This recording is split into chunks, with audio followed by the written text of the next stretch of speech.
inkastoo kiiska Ikraan Tahliil uu si weyn daaha uga qaaday ismaandhaafka Farmaajo iyo Rooble, haddana waxaa la fahamsan yahay in aanay labada nin isku wacnayn muddo dhowr bilood ah. waxa ugu weyn oo la isku fahmi lahaa waxaa lagu sheegay arrimaha doorashooyinka. madaxweyne Farmaajo ayaa la diriiray ra'iisul wasaarihiisii hore Xasan Cali Kheyre isagoo ka caraysan damiciisa madaxtinimo doonka ah, wuxuuna muddo 2 bilood raadinayay qof aan ku soo jeesan doonin oo aan musharax noqon doonin haddii uu ra'iisul wasaare u magacaabo. Rooble oo malaha qaatay heshiis noocaas ah ilaa hadda waxa uu diidan yahay inuu u tartamo xilka madaxweynaha. ballantii ahayd ha is sharixin iyo aniga dhis waxaa ka dambeeyay dagaaladii ka dhacay caasimadda iyo madaxweynihii oo laga wareejiyay awoodii doorashada. inkastoo uu Rooble weli ka bixin ballantii musharaxnimada, haddana waxaa si weyn isu bedelay jadwalkii uu Farmaajo u qorshaystay dib u doorashadiisa.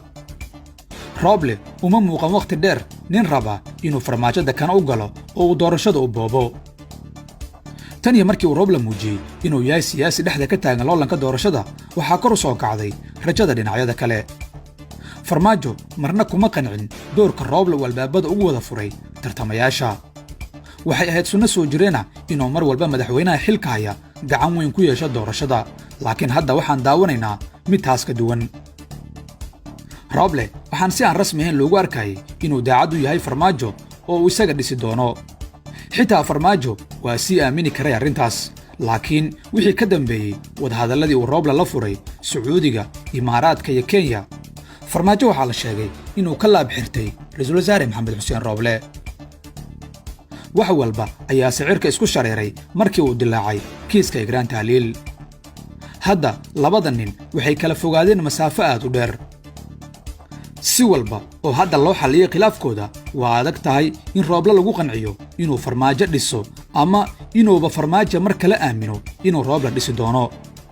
taas waxay ka dhigan tahay in gorgortanka hadda jira uusan ku dhammaan karin arrinta Ikraan Tahliil, Bashiir Goobe iyo Cabdullaahi Maxamed Nuur. dhowr jeer ayaa lagu eedeeyay madaxweyne Farmaajo inuu fashiliyay wadahadallada xaldoonka ah. sababtu kaliya ma ahan inuu Fahad Yaasiin difaacayo, ee sidoo kale wuxuu Farmaajo xoogga saarayaa inuu gacanta dib ula galo maamulka doorashada. waa adag tahay inuu Farmaajo aqbalo inuu bannaanka ku sugo natiijada doorashada oo uu marti ka ahaada ayay leeyihiin dadka sida fiican u yaqaana habdhaqankiisa siyaasiga ah. marka la eego ahmiyadda maamulka doorashadu ku fadhiyo, waxaa adag inay si fudud ku dhammaato xiisadda hadda taagan. Farmaajo uma badna inuu aqbali doono inuu galo doorasho uusan wax talo iyo awoodo ku lahayn. Rooblena waa ku adag tahay inuu dib u soo celiyo maamulkii doorashada ee uu madaxweynuhu ku wareejiyey baarlamaanka hortiisa.